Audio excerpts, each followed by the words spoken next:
Sebastian Fundora, the Towering Inferno, gets knocked out for the first time in his career against Brian Mendoza up at 154 pounds. A lot of us didn't see this coming, but a lot of people did say Sebastian Fundora was going to be an issue because his length, his awkwardness, his power was pretty good. And we also said, yo, man, he fight way too fucking short. He don't fight tall at all. He don't utilize his jab. This dude is 6'6", and he likes to fight on the inside. Now, there's nothing wrong with having an inside game. You gotta have that. That's good to have that in boxing.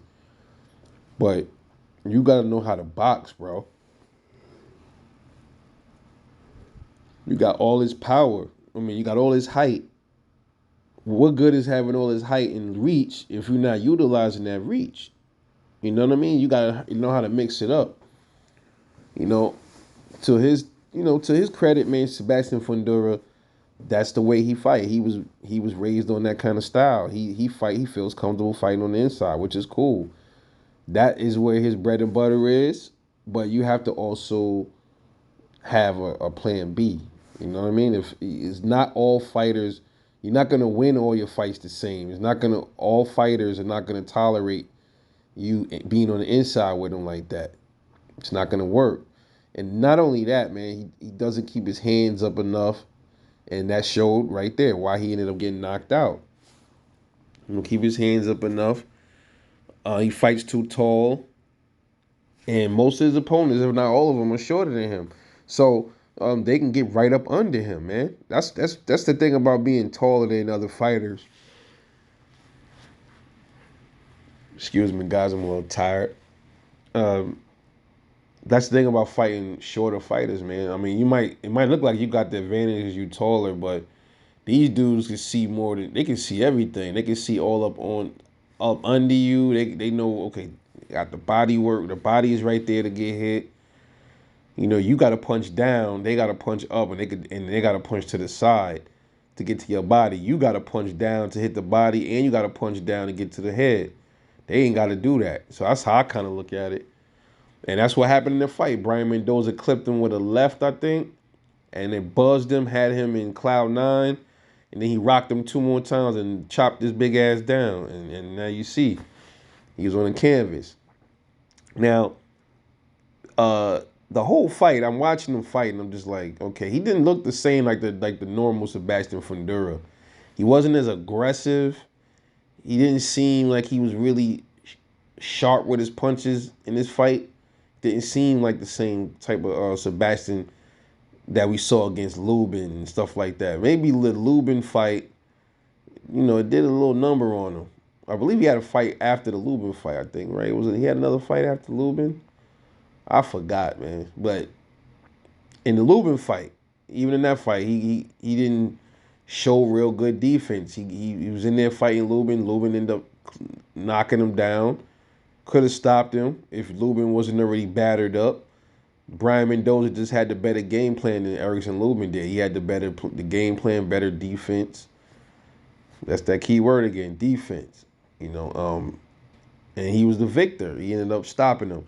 Now, a lot of people on a lot of these channels are saying that they think Sebastian Fundora is done. The hype train is over.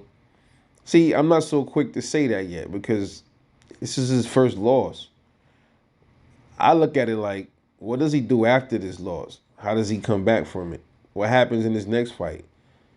If he looks the same, if he looks worse than he did in the Brian Mendoza fight, gets knocked out again or stopped or he gets beat up to a decision, then maybe you can start saying that maybe he might be cooked or something is a little off with him.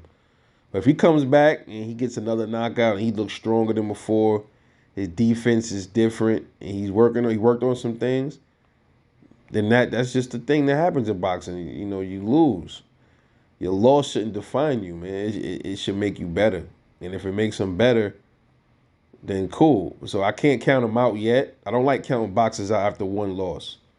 I just don't do that. That's just not me. Oh, I told you that the hype train has come to an end. Why? Because he got one loss. He obviously needed to work on some things that people been saying, but this is learning, man. It's a learning curve for him. He ain't been in. He's not pro that long, so this is a learning stage for Sebastian Fundora, and then either it'll make him or break him, and we'll see on the next fight. The next couple of fights usually tells me what I need to know about a boxer after his prior loss.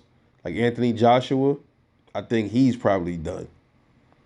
He's probably done. He's getting like wins from, pretty much fighters that's really ain't on his level type shit. Like he fell from grace, I think, after he fought Andy Ruiz. I think that took a lot out of him.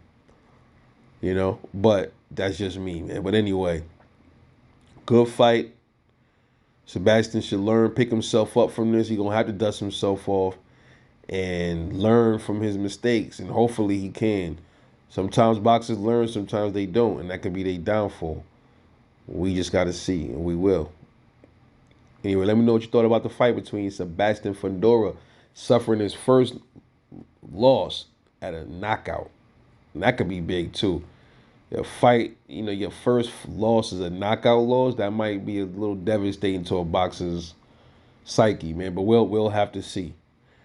Anyway, this is your boy Rebel Life Boxing. Catch y'all on the next one, and I'm out.